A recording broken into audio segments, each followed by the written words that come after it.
From CBS News Bay Area, this is the Morning Edition.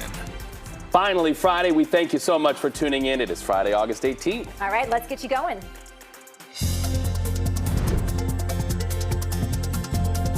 excited for me, so it's gonna be all good. Move to tears on move-in day. College kids on campus, some away from home for the first time.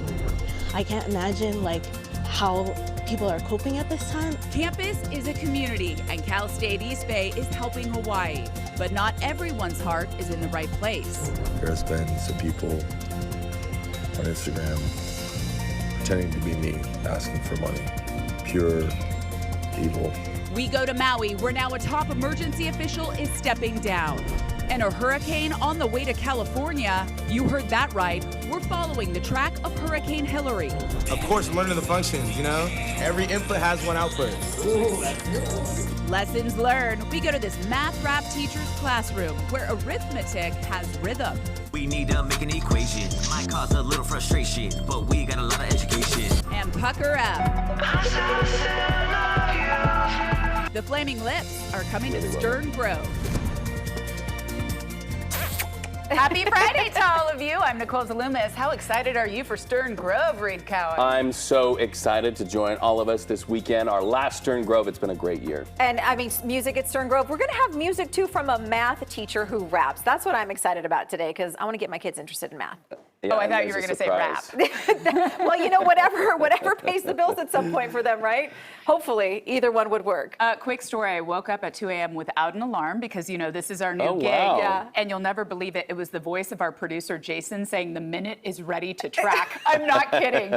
Creepy. He's in your ear now. And you know who else is in our ear? Our great friend who's getting us ready for the weather here over Stern Grove and also this thing that's barreling its way towards Southern California. Jess? Right? How can you not look at this satellite imagery right next to me and not just stare at that massive thing?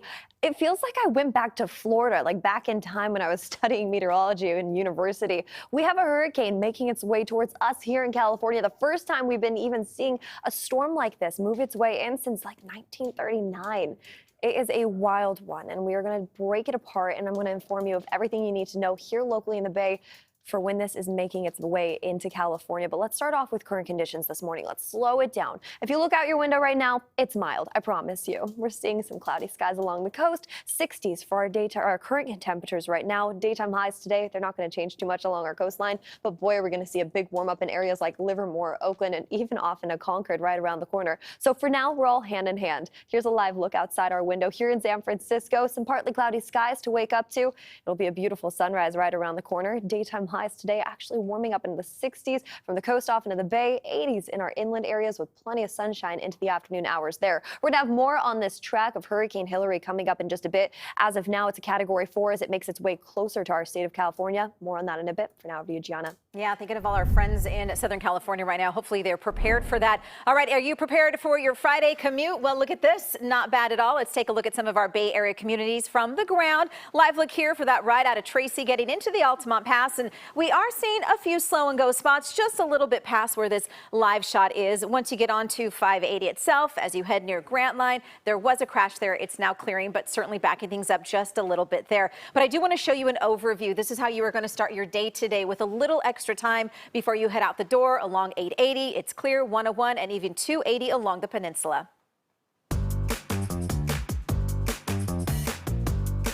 It is back to school week here at CBS News Bay Area, and students at Cal State East Bay are making their way to campus this morning, unloading cars and decorating their dorm rooms ahead of the new school year. And our Sean Chitness is out there live.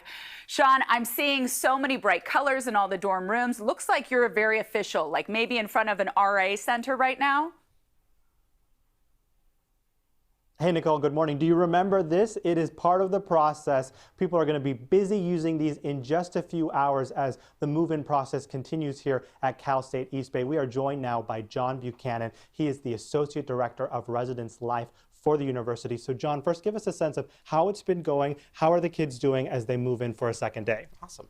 Yesterday was our first day of move-in. We checked in a little under 300 students. It was amazing. Our check-in is all in person.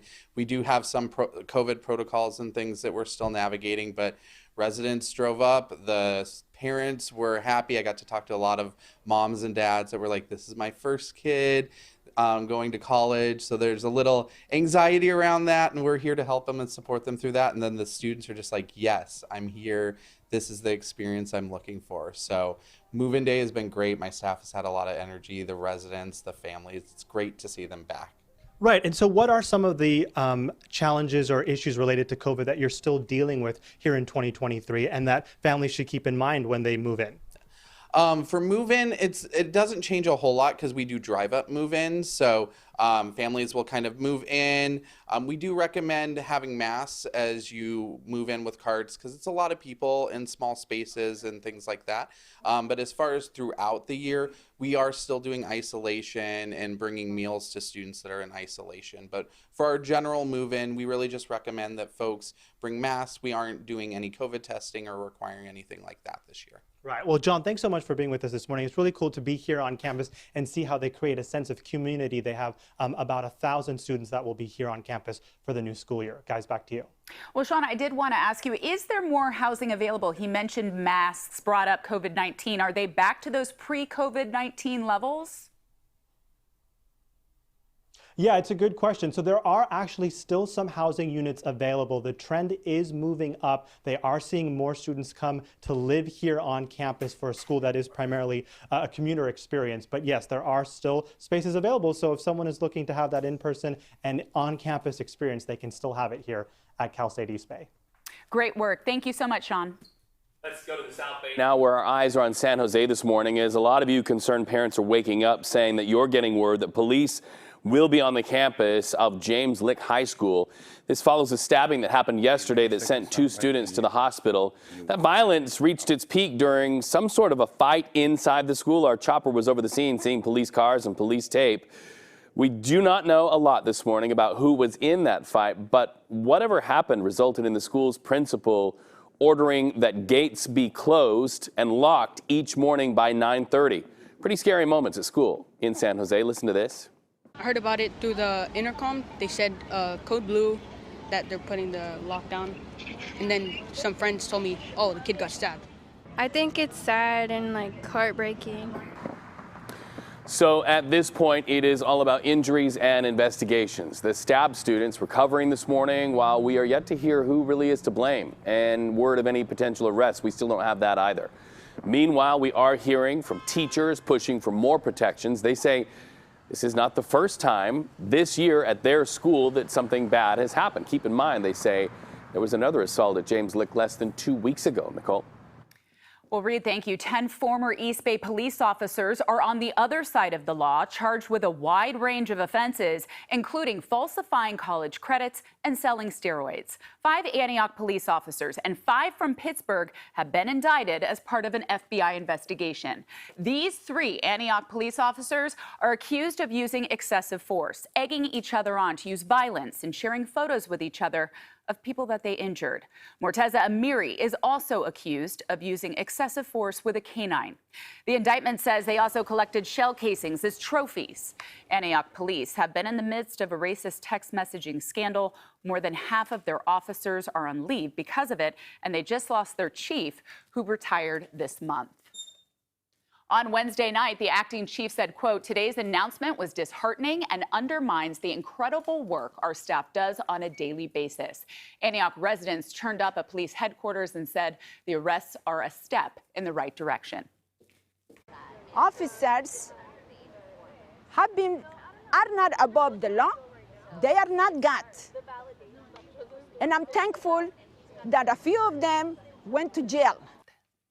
Antioch Mayor Lamar Thorpe called it a dark day in the city's history and the beginning of the end of this long and arduous process.